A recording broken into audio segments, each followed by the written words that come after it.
Selamat datang di Nagaya Technologies, Gold-backed cryptocurrency with subsidiary projects. Hari ini kita bersama founder dan CEO of Nagaya Technologies, Mr. Yorat Yohanes Chandra. Mr. Johannes, how are you? Terima kasih Dani, baik sekali. Oke, Mr. Johannes, kita mau tanya, Ya. apa sih sebenarnya yang melandaskan konsep Nagaya? Latar belakangnya apa sih? Oke. Jadi kalau kita lihat ya, di tahun 2017 itu kan banyak sekali koin dan token-token yang bermunculan dengan klaim bahwa mereka akan menjadi the next Bitcoin. Right. Nah, tahun 2018 tuh mayoritas dari mereka itu akhirnya berguguran ya, baik yang disengaja maupun yang tidak disengaja. Sehingga kita itu mempelajari apa saja sih kekurangan dari koin-koin atau token-token yang sudah ada tersebut. Right. Nah, dari kekurangan yang ada ini kita coba untuk membuat konsep mata uang kripto, ya kan, yang bisa dipegang untuk waktu yang lama, relatif lebih stabil, dan kecenderungannya naik harganya dari waktu ke waktu. Oke. Sehingga kita menciptakan sebuah mata uang kripto yang di-backup oleh emas real, emas murni, dan juga ditunjang oleh proyek-proyek yang juga real. Oke. Oke, interesting. Nah, Nagaya itu kan di backup oleh emas nih. Ya. Kalau boleh tahu, kenapa sih harus... Oke, sebelum kita masuk ke kenapa emas, kenapa harus ada backup? Oke, kita kan tahu ya dalam dunia usaha, bisnis, investasi, itu kita kenal pasti ada namanya keuntungan dan kerugian. Betul. Ya, nggak mungkin ada bisnis, usaha, investasi yang selalu pasti untung. Betul. Kalau Pak Dani ada, tolong kasih tahu kita juga mau. Mungkin Ya. kalau bagi para penonton yang ada, mungkin juga boleh kasih tahu kita. Boleh kasih tahu kita ya. Tapi berhubung ya kita tahu ya pasti di mana ada profit keuntungan di situ juga pasti ada resiko. Betul. Oke. Nah, kebanyakan orang tuh semua orang pasti seneng dan bisa tuh nerima yang namanya keuntungan. Tapi bagaimana dengan kerugian? Betul. Ya. Kalau sampai kerugian ini sampai terjadi dengan mereka, kadang-kadang ya kita mau nggak mau ya. Tapi kita akan berusaha supaya kerugian itu jangan sampai maksimal. Jangan sampai seluruhnya. Ya, kalau bisa kita minimalisir. Ya. Nah, kalau kita melihat dari data-data dari coinmarketcap.com yang ada, lebih dari 90% koin token yang beredar sampai saat ini, itu rata-rata kehilangan nilainya. Bahkan ada yang sampai nggak ada nilainya lagi. Oke, nah, ini ya terjadi karena di dunia mata uang kripto saat ini itu 99% cryptocurrency itu tidak memiliki intrinsic value. Hanya memiliki market value, di mana market value ini ya sangat bergantung dari tingkat kepercayaan. Gitu. Nah, disinilah fungsi dari backup yang dimiliki Nagaya. Dengan adanya backup ini, nilai dari Nagaya itu tidak akan mungkin mencapai 0. Ya. Kenapa? Karena nilai intrinsik Nagaya itu adalah nilai intrinsik dari sesuatu atau aset atau produk yang membackup Nagaya itu sendiri, yaitu emas murni. Jadi nilai intrinsik Nagaya adalah nilai intrinsik emas murni yang membackup setiap Nagaya. Oke, menarik. Tadi ada menyebut mengenai Pak Johannes, ada menyebut mengenai intrinsic dan market value ya. Nanti kita akan masuk ke sana lebih detailnya. Tapi sebelumnya saya penasaran. Ya. Kenapa yang dipilih emas, Pak Johannes? Jadi waktu kita menentukan apa sih yang sebaiknya membackup Nagaya ini ya, kita harus melihat dulu beberapa faktor. Jadi ada beberapa faktor yang kita nilai. Di antaranya itu adalah yang pertama, backup itu harus dikenal dan diakui oleh semua orang di seluruh dunia. Jadi intinya kalau kita nyebut backupnya apa, semua orang harus tahu. Oh, itu barangnya. Oh, itu produknya. Itu dia. Nah, yang kedua, harus terbukti telah digunakan selama puluhan, bahkan mungkin kalau bisa ratusan atau ribuan tahun sebagai alat yang pelindung nilai. Oke. Ya, jadi harus sudah terbukti. Oke, itu yang lebih baik. Semakin lama telah digunakan sebagai alat pelindung nilai, artinya dia sudah terbukti. Oke. Terus tingkat likuiditasnya harus tinggi dan global. Maksudnya apa? Dia mudah ditukarkan untuk aset lain. Contoh misalkan kalau dalam kehidupan kita sehari-hari kan kita pasti butuh uang fiat ya. Betul.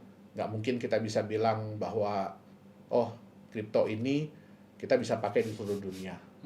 Sampai saat ini belum ada cryptocurrency yang benar-benar diterima sebagai alat pembayaran di seluruh dunia.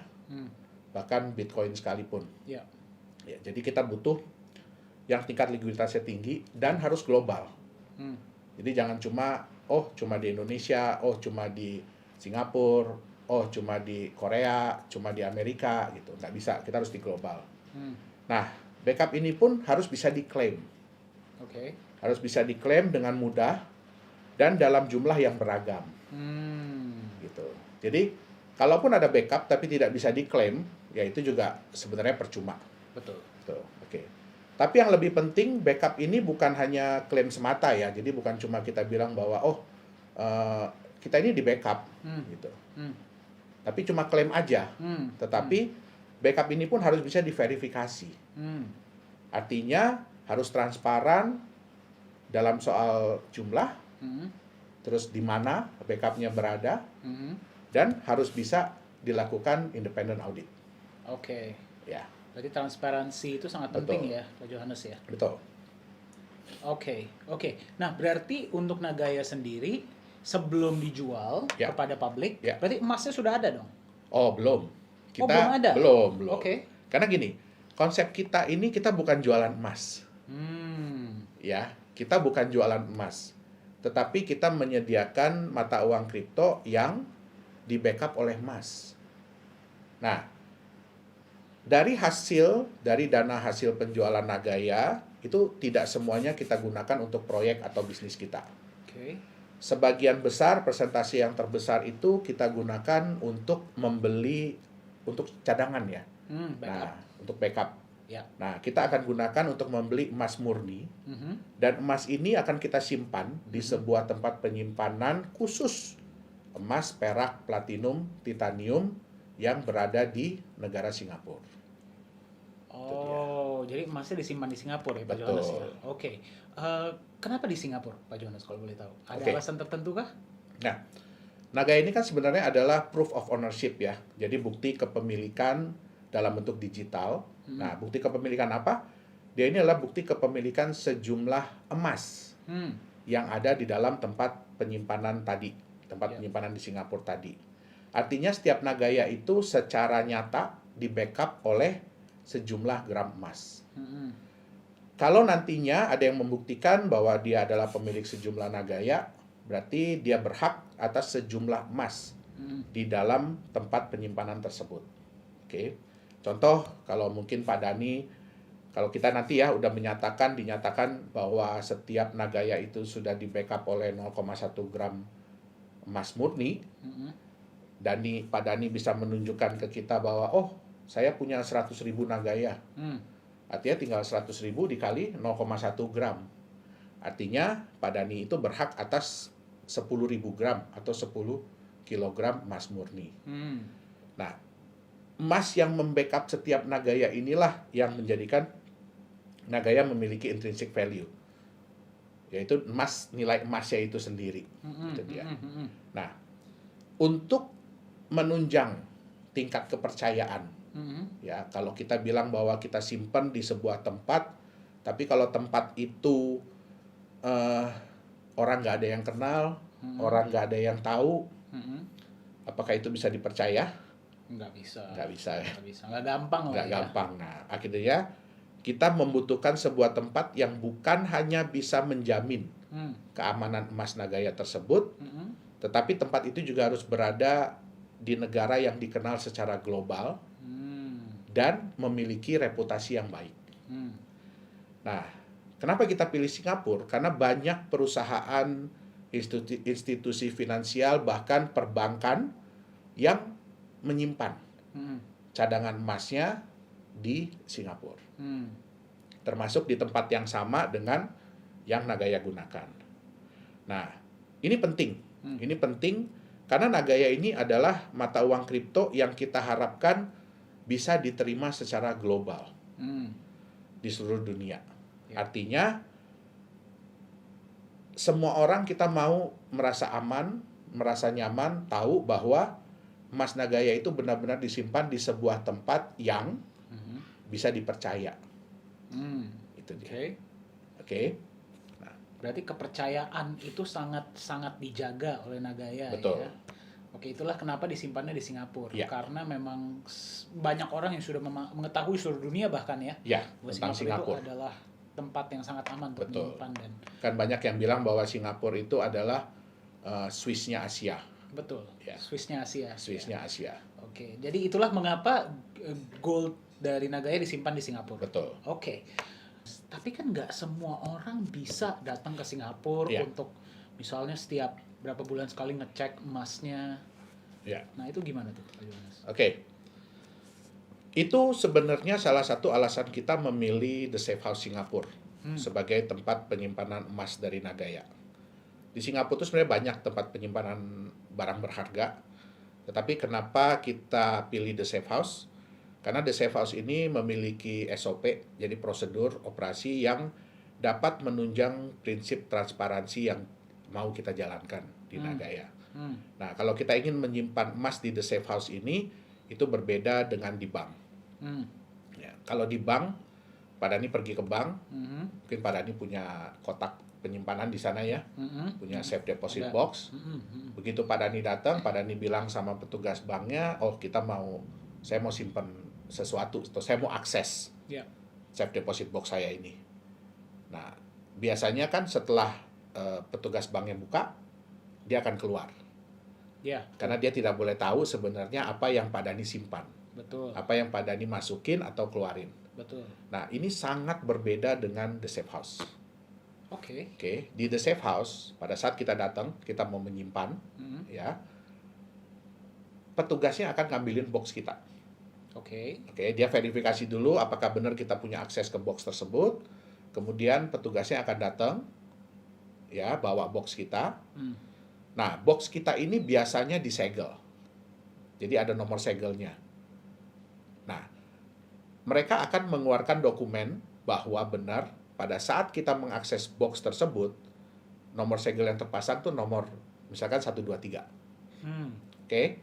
Setelah kita nyatakan sama-sama bahwa nomor segel ini sama, akhirnya dipotong segelnya, dibuka sama kita kuncinya. Memang kunci pihak Nagaya yang megang. Oke. Nah, begitu sudah dibuka, baru dicek lagi sama-sama. Nih ya, emasnya sesuai dengan dokumen terakhir. Nah, setelah itu kita nambah emas. Ya kan? Pada saat kita nambah emas, sebelum kita memasukkan emasnya ke dalam kotak itu, pihak The Safe House akan mendata emas apa yang kita masukkan. Bersama dengan emas-emas yang lain yang ada di kotak tersebut. Sehingga daftar kita jadi bertambah dengan emas baru. Ya. Nah, setelah kita nyatakan bersama-sama dengan pihak The Safe House bahwa, oh ya benar, ini jumlahnya sudah sama, nomor serial number emasnya sudah sama, jumlah dalam gramnya sudah sama. Oke, saya dari pihak Nagaya atau kita punya manajemen yang lain, direksi-direksi yang lain, ya, kita harus tanda tangan surat tersebut bersama dengan 2 orang staf dari The Safe House. Wow. Ya. Oke. Dengan 2 orang staf dari The Safe House. Kemudian kita kunci, dipasang segel yang baru. Kalau segel ini kan dikeluarkan dari pihak The Safe House, bukan dari kita. Dan nomor serinya tidak mungkin sama. Nah, mungkin sekarang yang dipasang tadi kan 123 ya. Ya. Sekarang yang baru ini dipasang 456. Jadi di dokumen yang baru akan tertulis nomor segel yang dipasang yaitu 456. Oh, berarti nomor segelnya berubah setiap Berubah kali? setiap saat. Wow. Ya, nah setelah itu kita tanda tangan dokumen tadi dan ada satu saksi, itu auxiliary police. Jadi polisi yang bertugas di The Safe House pada hari itu, dia akan menandatangani juga bahwa benar yang dipasang adalah segel nomor sekian itu. Oh. Nah, wow. Sehingga apa? Sehingga kita bisa nantinya memasang dokumen ini di website resmi kita. Oh, berarti setiap hal-hal yang berhubungan dengan emas dan yang berada di Safe House semua ada di website. Betul. Jadi semua orang bisa melihat foto emas yang kita punya, yang kita simpan, kapan disimpannya, dari dokumen tadi, di kotak nomor berapa, itu semua tersedia di website resmi Nagaya. Bahkan pada saat kita pembelian emas, itu kan kita belinya, kita nggak boleh beli di toko emas atau pusat gadai emas gitu. Kita nggak boleh beli di situ. Kita harus beli di distributor resmi emas. Harus di distributor Harus di resmi emas. distributor resmi emas. Yang kita pilih memang di Singapura. Jadi mereka pun kan diawasi oleh pemerintah Singapura. Jadi nggak mungkin kita bisa naikin harga, kita bisa nitip, tolong dong harganya tulis sekian gitu. Ya kan kita tahulah Singapura kayak apa. Ya, nggak sembarangan bisa. Nggak sembarangan, betul. Jadi mereka nggak bisa sembarangan memanipulasi data atau ngarang-ngarang nilai gitu. Betul. Oke, jadi betul. kita ingin semuanya transparan, semua orang bisa melihat emas yang dibeli, dan apakah benar emas itu sudah disimpan, kapan disimpannya, di kotak nomor berapa. Nah, semua itu tertera di websitenya Nagaya, website resmi dari Nagaya. Nah, untuk menambah juga kenyamanan, kita tahu kan bahwa itu kan berarti klaim dari pihak Nagaya dan dari pihak The Safe House. Betul. Nah, kita ingin supaya gini, yang namanya transparansi itu tidak ada batasnya. Tapi kita ingin setransparan mungkin yang kita bisa. Ya. Sehingga kita juga sudah menunjuk auditor independen yang nantinya akan secara rutin ya memeriksa jumlah emas yang ada di kotak penyimpanan Nagaya. Oh, berarti kotak penyimpanan itu pun diaudit secara rutin? Betul. Oke. Itu dia. Kita akan ada independent auditor. Supaya apa? Ini menambah kenyamanan. Ya, menambah kenyamanan, keamanan, dan meningkatkan kepercayaan dari pemilik Nagaya. Itu dia. Berarti walaupun para pemegang Nagaya nanti ke depannya tidak bisa ke Singapura setiap misalnya sebulan sekali, 2 bulan sekali untuk memeriksa. Betul. Mereka tetap bisa melihat semuanya di website. Betul. Bahkan hasil auditnya pun nanti akan ada di website. Betul. Oke. Betul. Berarti Jadi kalau suatu waktu Pak Dhani datang, ya kan ke kantor Nagaya di Singapura, mungkin lagi main-main, nanti saya mau lihat dong emas yang nomor seri sekian. Nah, kita harus bisa menunjukkan. Dan itu akan ada pastinya bisa ditunjukkan di dalam. Betul. Oke. Berarti transparansi itu sangat dijunjung tinggi oleh Nagaya ya Pak Johannes ya? Karena itu yang nomor satu. Itu alasan utama kita, dan itu sebenarnya hal yang hilang, yang belum ada dari mata uang kripto. Setuju. Itu dia. Setuju. Berarti ini akan memberikan kenyamanan ekstra juga bagi para pemegang Nagaya. Iya, Ya. Oke. Pak Johannes, pertanyaan saya yang selanjutnya seperti ini. Kita kan tadi mengatakan bahwa dari hasil penjualan koin atau cryptocurrency Nagaya itu sebagian akan digunakan untuk membeli emas. Betul. Berarti masih besar. ada sebagian besar. Ya. Berarti masih ada sebagian lagi. Oke. Nah, betul. itu digunakan untuk apa tuh Pak Johannes? Oke.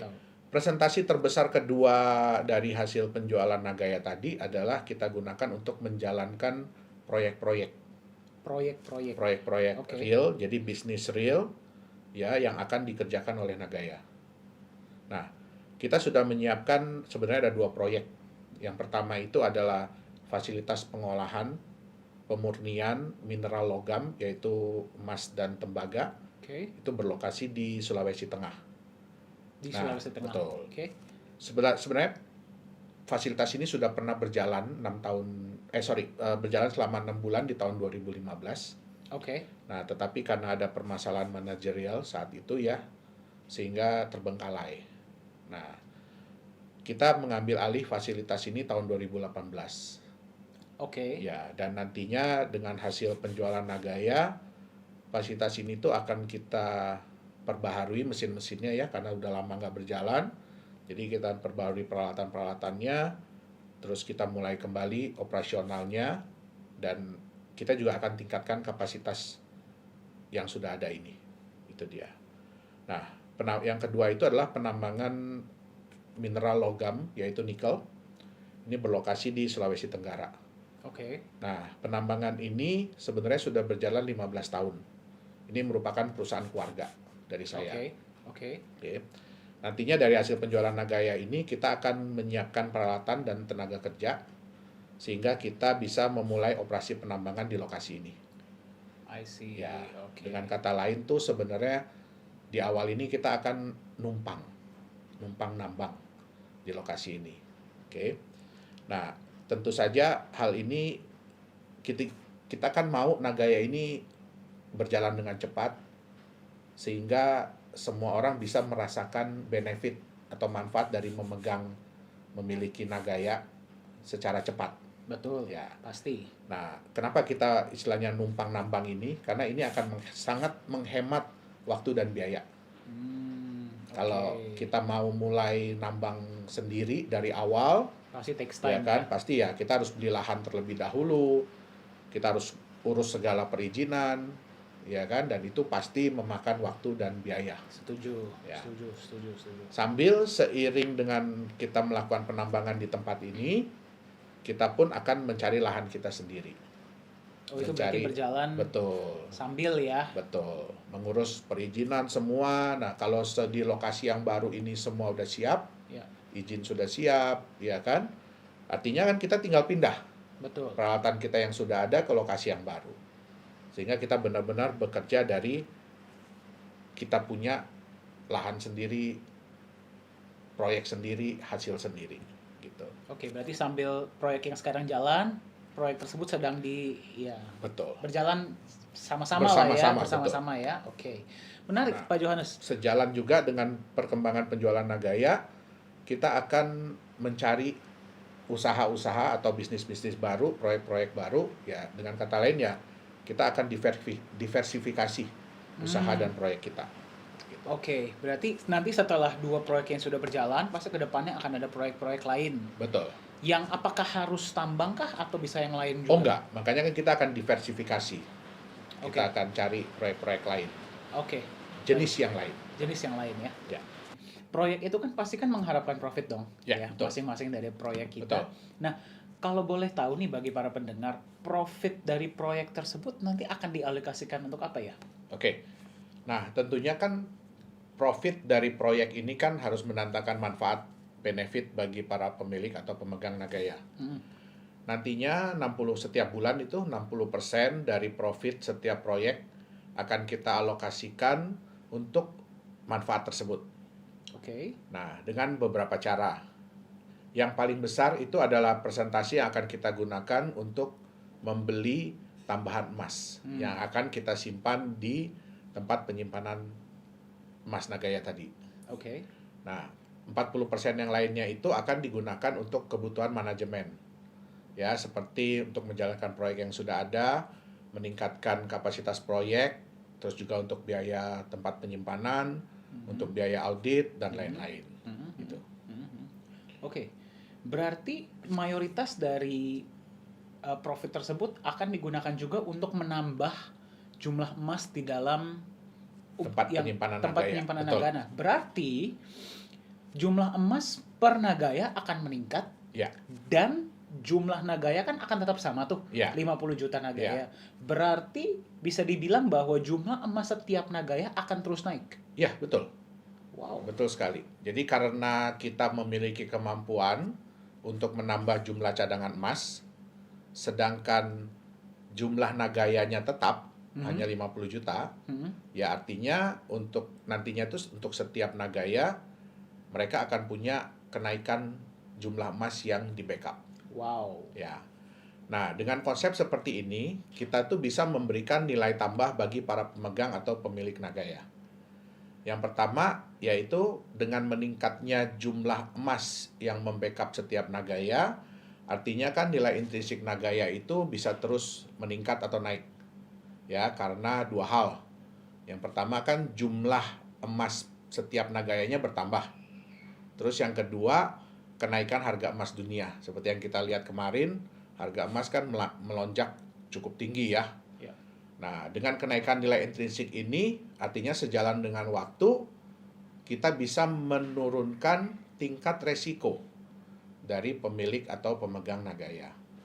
Nah, benefit yang kedua yang lebih menarik lagi adalah dengan penambahan emas tiap Nagaya ini, tentu saja membuat pemilik pemegang yang sudah ada kan lebih berat ya, lebih sayang untuk jual Nagayanya kan. Betul. Ya, karena mereka lihat kan Nagaya mereka, jumlah emas tiap Nagayanya terus bertambah. Betul. Nah, sedangkan bagi yang belum punya, kalau mereka tahu konsep Nagaya ini, tentu kan mereka jadi ingin punya nih. Nah, tapi kan Nagaya ini terbatas. Artinya apa? Kedepannya mereka harus mendapatkan Nagaya ini dari pemilik atau pemegang yang sudah ada. Betul. Nah, disinilah tercipta market value yang kita prediksi akan stabil dengan kecenderungan itu meningkat. Itu dia. Wow, berarti ini bagi para pendengar ya. Ya. Berarti nilai intrinsik Nagaya ini akan naik dengan Betul. meningkatnya jumlah emas. Betul. Dan juga nilai marketnya akan naik karena Betul. jumlahnya terbatas ya. Betul. Wow. Karena luar biasa. permintaan kan pasti akan meningkat kalau orang sudah melihat konsep dari Nagaya ini kan, pertambahan jumlah emas untuk setiap Nagayanya. Betul, Itu betul. dia. Dan itu akan terjadi secara otomatis ya Betul. bagi para pemegang. Betul. Wow. Oke. Nah, kan sering kita dengar ya, Pak Ya. Johannes ya, bahwa dalam waktu 5 tahun Ya, Nagaya itu akan setelah terjual diprediksi betul. ya, setelah terjual habis, nilainya bisa mencapai 100 kali lipat atau $100, $100, betul. per Nagaya. Betul, per Nah, Nagaya. itu gimana caranya sih Pak Johannes? Bisa diilustrasikan nggak? Ya, oke. Jadi kan kita kembali lagi ya, sebenarnya untuk menciptakan nilai market, yang selalu meningkat, itu ada 3 hal yang harus dicapai oleh sebuah produk atau aset. Apa aja Yang tuh, Pak? pertama, produk itu harus terbatas jumlahnya, Hmm. limited edition. Ya, Kalau kita lihat kan semua produk yang limited edition itu kan biasanya harganya lumayan tinggi ya. betul. Nah, dan kecenderungannya itu selalu meningkat karena semakin barang itu semakin sulit didapat, berarti harganya pun akan semakin meningkat. Betul. Yang kedua, kita harus bisa meredam supply di market. Artinya apa? Kita harus membuat orang-orang yang sudah memiliki aset atau produk tersebut itu berat kalau mau menjual. Jadi biasanya menjual itu karena sudah terpaksa atau karena memang ada tawaran yang luar biasa bagus. Betul. Kalau nggak nggak bakal dilepas ya. Betul. Nah, yang ketiga, apa yang membuat orang yang belum punya itu ingin memiliki? Dan semakin tinggi tingkat keinginan untuk memiliki itu, artinya kan orang itu akan semakin ingin memberikan harga penawaran yang paling bagus, Betul. yang tertinggi supaya mereka bisa dapat. Betul. Nah, jadi 3 hal itu yang harus dimiliki oleh sebuah aset atau produk kalau dia ingin harga marketnya meningkat. Nah, kalau boleh saya ilustrasikan ke Pak Dani ya tentang harga market Nagaya ke depannya ini. Nah, itu kita harus ilustrasi dengan sebuah kotak. Oke. Oke. Sebuah kotak nih ya. Ya. Ini contohnya dengan kotak ini, Oke. ya. Pakai kotak ini ya. Oke. Nah, kotak ini hanya ada 1000 unit di dunia. Hanya ada 1000 kotak nih di dunia. Berarti terbatas ya Terbatas. jumlahnya. Pak Dani ini kebetulan salah satu orang yang beruntung Hmm. bisa membeli kotak ini seharga 100.000 US dollar Oke. dan ini kotak terakhir yang Pak Dani beli. Ini berarti kotak nomor 1000 ya. Nomor Pak 1000, Johannes? betul. Oke. Ya.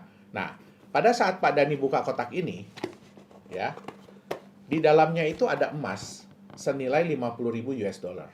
Oh, setengahnya. Berarti setengahnya kan? Oke. Ya. Ah, ah. Nah, kalau Pak Dani hanya bercerita ke teman bahwa Pak Dani beli kotak ini 100.000 US dollar, Ah, ah. oke, Ah, ah. dan di dalamnya ada emas 50.000 US dollar. Pasti teman-teman Pak Dani akan bilang, wah, Pak Dani ini kena bohong, kena tipu. saya. Ya. Iya kan? Ah, ah, ah. Tapi bagaimana kalau bulan depan Pak Dani buka kotak ini dan Pak Dani lihat bahwa nilai emas di dalamnya itu bukan cuma nilai ya, tapi jumlah emasnya itu sudah bertambah. Hmm. Sehingga sekarang nilai emas di dalamnya itu jadi 55.000 US dollar. Oh, naik sendiri. Naik sendiri. Oke. Oke. Nah, kemudian bulan depannya lagi naik lagi. Ya, jadi 58.000 US dollar. Dia naik sendiri ya. Iya, Oke. bulan depannya lagi naik lagi jadi 60.000 US dollar. Wow. Nah, kalau Pak Dani menceritakan kotak ini kepada teman-teman, pasti mereka akan bilang hal yang berbeda kan. Pertama mereka bilang, oh Pak Dani kena bohong, kena tipu. Pasti. Tapi setelah Pak Dani cerita apa manfaat dari Pak Dani punya kotak ini, yang mereka akan bilang apa? Wah, Keren banget nih kotak. keren kan kotaknya ya? Iya. Bisa naik Nah. sendiri emasnya. Betul. Kira-kira mereka ingin nggak punya kotak yang sama dengan Pak Dani? Pasti. Pasti mereka ingin punya kotak yang sama ya. Ya. Nah, terus kemudian mereka tanya dong ke Pak Dani, waktu itu beli kotak ini berapa ya harganya ya Pak Dani? Ketika beli 100 100.000 US dollar, betul? Ya, Nah, betul. kira-kira nih, kalau ada teman Pak Dani yang menawar 100.000 US dollar untuk kotak ini, kira-kira Pak Dani mau nggak jual ke dia? Enggak lah, sayang banget. Iya kan? Iya. Kenapa? Padahal kan di dalamnya tadi emasnya mungkin baru 60.000 US dollar. Tapi kan Pak Dani melihat ada benefit Ya, atau nilai tambah dari kotak ini. betul. Betul nggak? Betul. Setiap bulannya emasnya bisa bertambah. Betul. Jadi yang dilihat adalah future, Future potential ya. potensi masa depan. Ya. Oke? Nah, mungkin nggak ada yang menawar 2 miliar? Mungkin aja. Mungkin. Kenapa? Karena dia melihat potensi masa depan. Ah. Itu yang pertama. Yang kedua, karena kotak ini udah nggak ada lagi yang jual. Perusahaan udah nggak jual lagi. Ya, ya. Jadi mau tidak mau dia harus berusaha untuk menawar kotak ini dari Pak Dani. Ya. Atau dari 999 orang lain yang punya memang kotak sudah ini. memiliki. Ya kan? Nah, mungkin nggak ada yang nawar 5 miliar? Mungkin aja. Mungkin. Mungkin. Nah, inilah yang disebut dengan market value. Market value itu berarti value yang diberikan oleh Oleh pasar. pasar. Oke. Jadi mereka mau menilai berapa. Bukan hanya berdasarkan intrinsic value yang ada, tetapi berdasarkan dari future. Oke, Iya, berdasarkan dari potensi masa depan. potensi masa depan, betul. Nah, itu dia yang harus dilihat. Oke? Nah, anggap Pak Dani misalkan sudah mau setuju ya, jual 5.000, mau jual 5 miliar. 5 miliar. Oke, sudah setuju mau jual 5 miliar. Terus Pak Dani yang biasanya emas di dalam ini nambahnya mungkin hanya, ya sebelum Pak Dani bilang iya kepada orang tersebut yang mau beli, pas Pak Dani buka, pas dilihat, kok sekarang nambahnya 10.000 dolar ya? Sehari ini ya? Sebulan. Sebulan. Oke. Nah, biasanya kalau perusahaan menjalankan bisnis, menjalankan proyek, semakin lama biasanya profitnya semakin naik atau semakin turun? Semakin naik. Semakin naik kan? Artinya kalau sekarang sudah bisa nambah 10.000 dolar per bulan nilai emasnya, kira-kira bulan depan bisa 10.000 lagi? Bisa aja. Bisa. Bisa aja lebih. Bisa aja lebih, betul. Nah, dengan begini, Pak Dani jadi kepikiran lagi kan? Lepas nggak ya 5 miliar tadi? Iya, mau lepas jadi mikir-mikir ya. Jadi mikir-mikir kan? Betul. Kenapa? Betul. Kenapa? Karena kembali ke potensi masa depannya. Betul. Dan yang kedua, kalau Pak Dani jual ini kepada orang itu dengan harga 5 miliar, kira-kira besok-besok bisa nggak Pak Dani dapat kotak yang sama dengan harga 5 miliar? Kotak yang sama dengan harga 5 miliar. Iya. Kan kotaknya udah dikasih ke orang. Nah, Iya, itu dia. Iya. Oke? Paham, paham, paham. Nah, kotak inilah Nagaya. Oh, berarti kotak ini merepresentasikan Nagaya. Merepresentasikan Nagaya. Nah, hebatnya lagi, kotak ini bisa dibelah-belah. Oke. Ya, kotak ini bisa dibelah-belah, ya kan? Jadi Pak Dani bisa jual mungkin hanya sepotong kecil kepada temannya, ya berarti dengan jumlah emas yang prorata. Nah, itu dia. Dan kotak ini dalam bentuk digital. Jadi Pak Dani nggak harus pegang kotak ini. Jadi kita nggak harus membawa kotak Nggak ini harus kemana-mana membawa ini ya? kemana-mana karena sudah dalam bentuk digital dan sudah dalam bentuk blockchain sehingga relatif lebih aman, tidak bisa dipalsukan dan bisa dibagi menjadi bagian-bagian yang kecil. Itu dia. Oke, Nah. ini dari sinilah bagaimana dalam waktu 5 tahun bisa Ya. mencapai value $100 per Betul. Nagaya. Karena berdasarkan dari kenaikan emas tadi yang kita pasti akan usahakan untuk supaya tingkat kenaikannya selalu lebih tinggi setiap bulannya. Itu yang pertama. Oke. Nah, kemudian apakah emas ini nyata? Ya. Pak Dani bisa ambil emas yang ada di dalam sini. Dalam kotak ini ya? Dalam kotak itu Pak Dani bisa keluarkan dalam bentuk emas beneran. Tetapi kalau sudah dikeluarkan berarti kotaknya hilang. Kalau emasnya dikeluarkan, kotaknya hilang? Iya, betul. Oke. Nah, Itu dia. Itu ilustrasi bagaimana harga Nagaya bisa meningkat sampai kita harapkan ya, kita prediksi 100 US dollar dalam waktu 5 tahun setelah seluruh Nagaya terjual habis. Oke, Iya. oke, jelas. Oke. Terima kasih Pak Johannes. Ya. Saya dapat kotak. Oke. Nah, tadi berarti kan kita sudah berbicara mengenai bagaimana Nagaya value-nya itu bisa mencapai 100 dolar Iya, per Nagaya Ya. dalam waktu yang kita harapkan dalam waktu 5 tahun. iya, Itu dengan meningkatnya jumlah emas dan juga jumlah permintaan di market betul. karena jumlahnya terbatas. Ya. Nah, tadi kan kita berbicara nih Pak Johannes mengenai kotak dan di dalamnya itu ada emasnya. Iya, betul. Ya. Dan kalau di situ emasnya bisa diambil. Iya, Kalau di Nagaya, iya. emasnya bisa diambil nggak? Oke. Nah, karena emas yang kita simpan itu kan emas nyata. Ya. Emas murni ya, LBMA grade, jadi LME grade seperti kalau di Indonesia itu setara dengan emas antam. Oke. Bukan emas digital dan bukan sertifikat emas. Ya.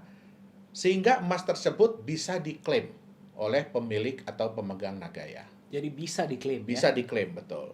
Nah, mereka pemilik atau pemegang Nagaya yang ingin mengambil emasnya, mereka dapat mengajukan pengembalian Nagaya, kemudian mengirimkan Nagaya yang dikembalikan itu ke alamat atau address yang kita sudah tentukan, yaitu burn address. Dan setelah selesai diverifikasi, ya kita akan memberitahukan bahwa emasnya siap untuk diambil. Sejumlah dengan Nagaya yang dikembalikan dan berapa emas yang membackup setiap Nagaya pada saat pengembalian tersebut.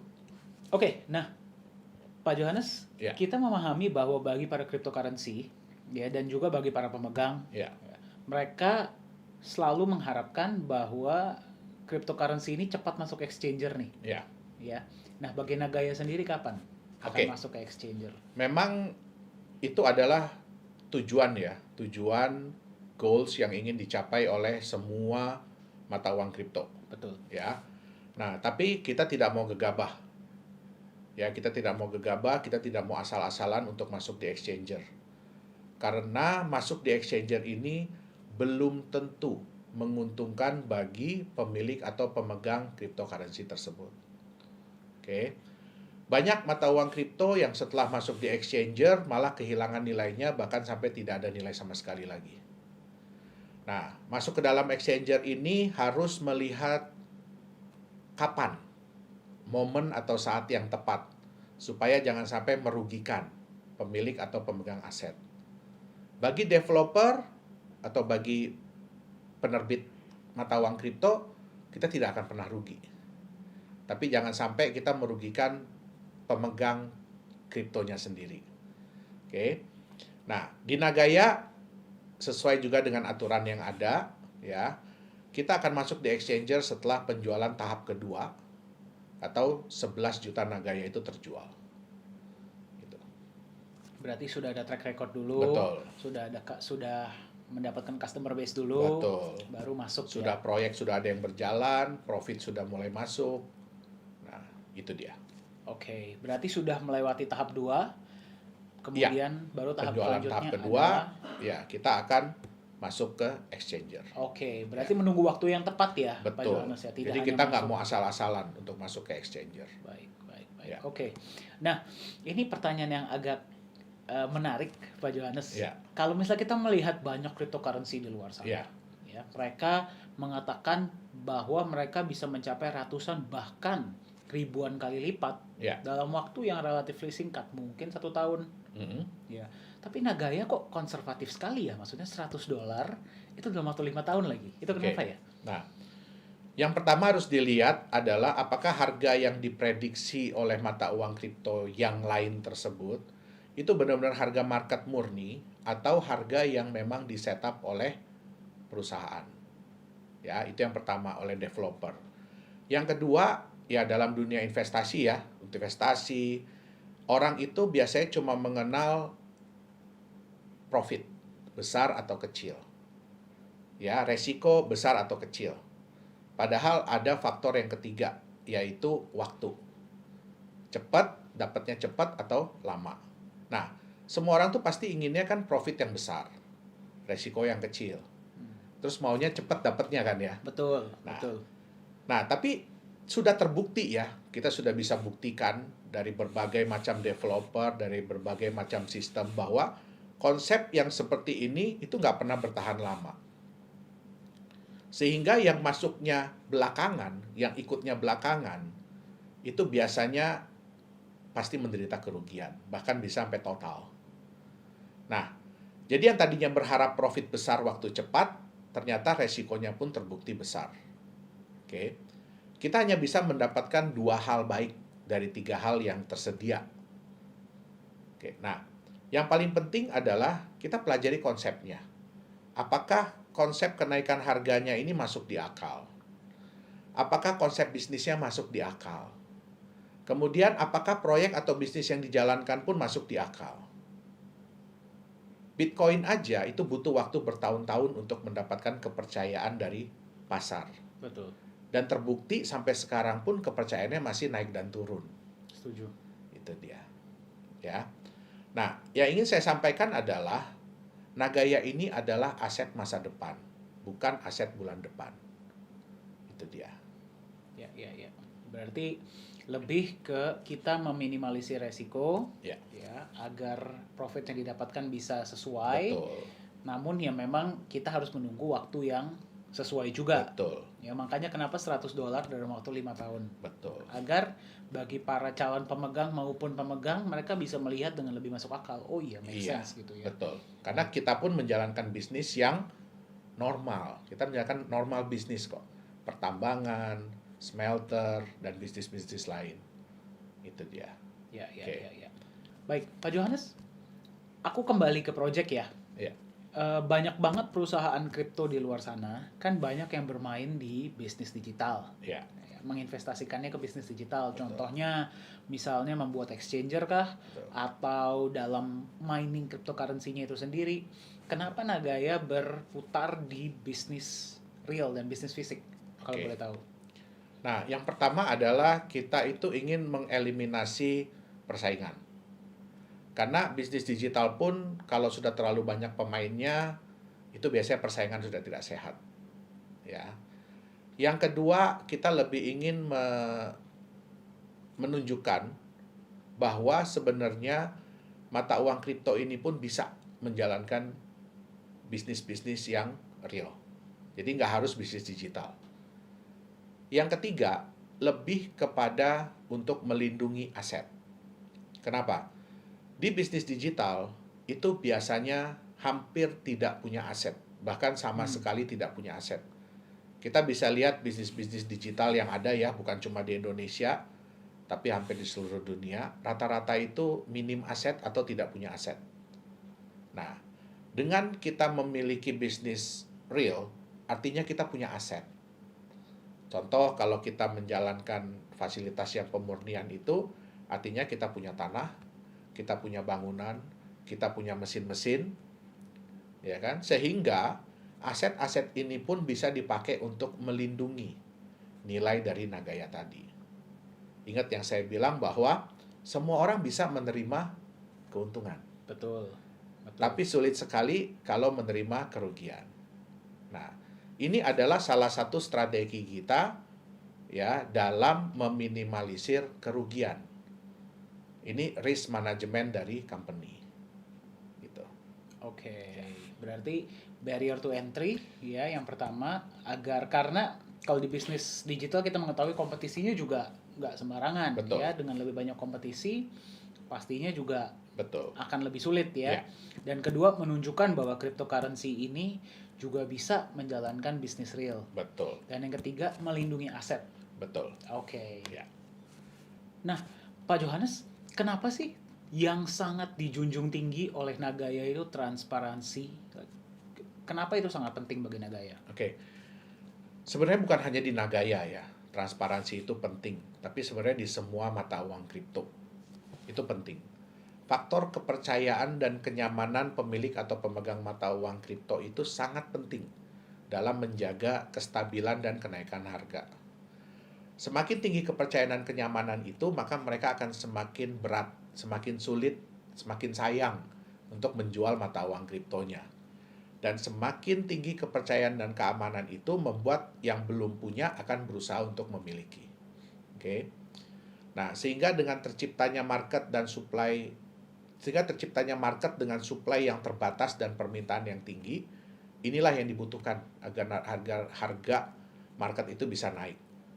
Ya. Nah, yang kedua, semua orang bisa membuat klaim bahwa mata uang kripto mereka di-backup oleh aset. Contohnya emas.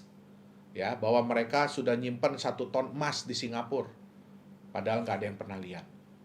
Bahwa mereka punya proyek-proyek tambang, tapi nggak ada yang bisa memverifikasi. Nah, kalau semua ini tadi tidak transparan, semua klaim-klaim ini tidak transparan, tidak bisa diverifikasi kebenarannya, tidak bisa ditunjukkan, tidak bisa diaudit secara independen, maka hal ini percuma, tidak akan berguna. Nah, suatu waktu orang akan menemukan ya bahwa hal-hal ini itu sebenarnya tidak ada. Yang terjadi adalah kepercayaan akan hilang. Betul. Kalau kepercayaan akan hilang, otomatis harga akan hilang. Itu dia. Oke, berarti transparansi itu saya setuju. Transparansi itu tidak hanya penting untuk Nagaya, tapi juga Betul. sebenarnya untuk Semua cryptocurrency mata uang lainnya. kripto, betul. Pak Johannes, untuk Nagaya sendiri, rencananya ke depannya seperti apa sih? Oke, yang pasti orang juga banyak bertanya ya, roadmap kita kok berbeda dengan kripto-kripto lain, dengan developer kripto-kripto lain, yang biasanya berdasarkan dari waktu. Ya, nah sebenarnya dalam dunia bisnis itu nggak bisa juga seperti itu, roadmap yang seperti itu. Itu kalau kondisinya ideal, artinya penjualannya bisa dicapai dalam waktu yang memang benar-benar segitu, ya sehingga semua bisa dijalankan. Nah, kalau roadmap di Nagaya itu lebih kepada sudah berapa banyak Nagaya yang terjual. Ya. Rencana kita adalah pada saat kita sudah menjual 3 juta Nagaya, kita akan memulai proyek nikel kita. Proyek pertambangan nikel kita. Setelah terjual 3 juta. Setelah terjual 3 juta Nagaya. Nah, kita sudah bisa mulai persiapan, sudah bisa mulai untuk menambang. Memang dalam skala yang kecil, belum skala yang besar. Target kita adalah kita bisa menambang sampai 50.000 ton per bulan. Nah, itu memang sejalan dengan waktu pasti kita akan tambah kapasitas.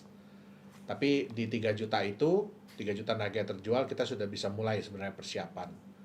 Dan dari mulai persiapan itu sebenarnya kita harapkan dalam waktu 6 bulan kita sudah bisa melihat profit. Dalam waktu 6 bulan? Dalam waktu 6 bulan kita bisa melihat profit. Tentu saja kita pasti akan berusaha secepat mungkin. Ya. Tapi let's say 6 bulan. Kemudian setelah terjual 11 juta Nagaya, kita juga akan memulai untuk persiapan kita punya fasilitas pemurnian. Fasilitas pengolahan dan pemurnian emas dan tembaga tadi. Ya, kita akan mulai perbaikan mesin-mesin, kita akan mulai operasional, dan itu kita harapkan sampai 16 juta Nagaya terjual, kita sudah bisa meningkatkan kapasitas. Nah, untuk hasil pun kita harapkan dalam waktu sekitar 6 bulan sudah bisa kita lihat. Oh, itu pun setelah 6 bulan sudah bisa Betul. terlihat. Ini setelah 11 juta ya Pak Johannes? Setelah 11 juta Nagaya terjual. Nah, dan setelah 11 juta Nagaya terjual pun kita akan mulai masuk ke exchanger. Ya. Jadi semua orang, proyek kita sudah berjalan sehingga emas sudah mulai bisa bertambah, sehingga market-market yang belum memiliki Nagaya begitu mereka melihat bahwa ini emasnya benar-benar bertambah, sehingga bisa pada saat kita masuk ke exchanger itu harga marketnya sudah bisa meningkat gitu. Oke, berarti itu cukup komprehensif ya Pak Johannes ya. Nanti planning ke depannya. Oke, nah bagi setiap mata uang kripto, pasti impiannya atau harapannya ke depannya itu ingin bisa digunakan sebagai alat pembayaran. Ya, Pak Johannes ya. Bagi Nagaya sendiri, apakah itu juga menjadi harapan atau bagaimana? Oh ya, tentu saja. Tentu saja itu menjadi impian ya, impian semua developer mata uang kripto. Tapi yang kita harus ingat adalah jangan lupa bahwa semua itu butuh waktu. Jadi nggak bisa secepat itu.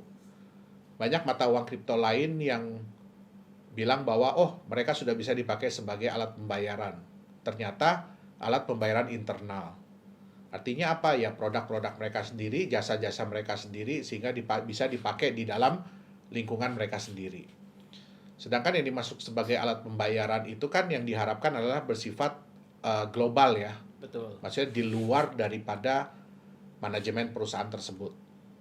Ya, contoh kita bisa dipakai untuk pembayaran di toko, di mall, atau untuk pembayaran online. Nah, Vendor gitu betul. seperti apa. Itu sebenarnya impian semua mata uang kripto. Nah, kita itu juga ingin menciptakan konsep supaya mata uang Nagaya ini, ya mata uang kripto Nagaya ini lebih bisa diterima oleh para vendor, oleh para toko, oleh para penjual. Ya, kenapa? Karena kalau kita melihat volatilitas mata uang kripto yang ada, kenaikan penurunan harga itu sebenarnya menyeramkan bagi orang-orang yang mau menerima pembayaran. Karena bayangkan, kadang-kadang mereka terima pembayaran pada saat harganya sekian, rate-nya sekian, terus tiba-tiba baru sejam 2 jam, tiba-tiba itu bisa turun yang jauh. Ya, tentu saja itu kan beresiko ya. Nah, kita dengan konsep Nagaya ini, kita ingin menciptakan mata uang yang relatif lebih stabil dan relatif lebih meningkat. Nah, kebetulan ya kita juga menerima kabar gembira ya beberapa bulan yang lalu. Kita sudah bekerja sama, jadi saya sudah tanda tangan kerjasama MOU dengan satu mall di Korea Selatan, itu di Ibu Kota Baru Korea Selatan, yang akan dibangun mulai tahun 2021 dan direncanakan 2023 sudah beroperasi. Wow. Ya. Nah, mall ini nantinya akan menggunakan mata uang kripto sebagai alat pembayaran. Dan kita berhasil dipilih. Jadi Nagaya ini berhasil dipilih, nantinya akan difungsikan sebagai alat pembayaran di seluruh mall tersebut. Wow. Ya. Nah, mall ini sebenarnya nanti ada 5 blok. Jadi yang pertama akan pakai kita adalah blok nomor 4. Ini lebih ke temanya adalah entertainment.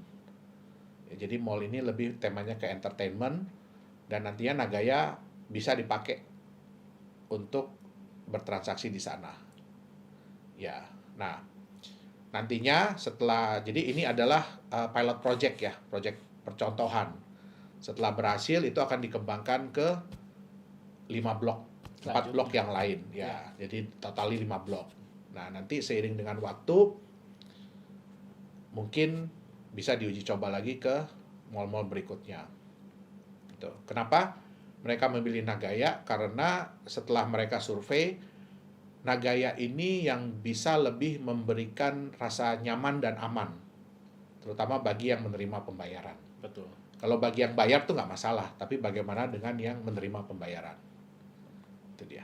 Karena volatilitas kripto tadi ya. Betul. Wow, berarti kita bisa melihat Nagaya digunakan sebagai alat pembayaran di mall di Korea ya, Korea Selatan, Johannes, ya, pada tahun 2023. Ya. Wow. Semoga itu menjadi benchmark bagi mall-mall dan vendor-vendor lainnya untuk bisa menerima Nagaya sebagai alat pembayaran. Iya. Wow. Jadi memang ya semua itu butuh waktu. Semua itu butuh waktu dan semua itu butuh kepercayaan. Nah, itulah nilai pentingnya ya, kenapa kita harus menerapkan transparansi. Itu dia. Setuju. Nah, tadi kan kita sudah berbicara cukup panjang ya Pak Johannes ya mengenai Nagaya. Bagi para pemilik atau calon pemilik Nagaya, ada kesan dan pesan nggak Pak Johannes? Oke. Jadi sebenarnya adalah kita di sini Nagaya itu ingin mengedukasi. Kita tuh ingin mengedukasi teman-teman semuanya ya. Terutama yang selama ini mungkin udah merasakan jatuh di dunia mata uang kripto. Nah, mata uang kripto ini sebenarnya adalah sesuatu yang luar biasa, yang bagus. Konsep daripada blockchain ini adalah sesuatu yang luar biasa, sesuatu yang bagus. Tetapi karena banyak disalahgunakan. Itu dia. Nah, banyak juga teman-teman yang bertanya kepada saya, sekarang ini kan orang udah pada mulai apa ya namanya ya, udah pada mulai negatif, ya udah pada mulai negatif thinking terhadap cryptocurrency. Nah, kenapa kok Nagaya tetap mau hadir? Nah, disinilah fungsinya kita. Kita ingin memberikan sesuatu yang berbeda. Kita ingin memberikan suatu pengajaran bahwa ini bisnis. Walaupun bentuknya digital, tapi ini bisnis. Nah, bisnis itu harus masuk di akal. Bisnis itu harus transparan. Ya, bisnis itu harus accountable. Sehingga bisnis itu bisa berlangsung dalam jangka waktu yang panjang. Nah, dan yang harus diingat adalah bahwa setiap bisnis itu harus punya manajemen resiko. Kita nggak bisa bilang bahwa bisnis kita itu yang terbaik, bisnis kita itu tidak ada resiko. Nggak, semua bisnis ada resiko. Karena saya udah ngejalanin bisnis udah puluhan tahun. Up and down pasti ada. Nah, tapi di sini kita ingin memberikan kita bukan hanya ingin berjualan Nagaya, tapi kita ingin memberikan satu solusi bagi teman-teman, ya. Yang pertama untuk belajar mengenai bagaimana cara memilih mata uang kripto yang tepat. Ya, bukan hanya untuk jangka pendek, tapi lebih kepada jangka panjang. Itu dia. Oke, berarti lebih cerdas lah memilih investasi dan lebih hati-hati ya mungkin. Betul. Ya. Jika konsepnya masuk akal, baru silahkan Betul. berinvestasi. Oke, terima kasih banyak Pak Sama-sama. Johannes, kita belajar banyak ya. Demikianlah bincang-bincang bersama CEO dan founder dari Nagaya Technologies, Mr. Yorat Yohanes Chandra.